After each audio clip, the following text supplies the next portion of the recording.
medyo malayo-layo rin yung nilakad natin simula dun sa immigration gate hanggang dito sa mismong gate ulit. Ito yan o, yun, mga kasama ko malapit na.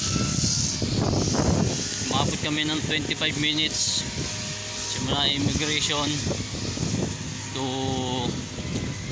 main gate papuntang main road. Medyo malayo-layo rin yung nilakad namin, pero ito natanaw na namin, no? 25 minutes din yun, para ka na rin naglakad sa Great Wall.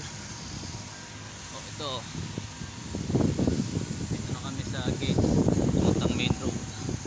Antayin na lang namin yung service yung maghahatid sa amin. So from main road going to Great Wall, mga 20 minutes daw ang biyahe, continuous drive yun. So antayin lang natin yung service natin dun sa labas, tapos go na tayo.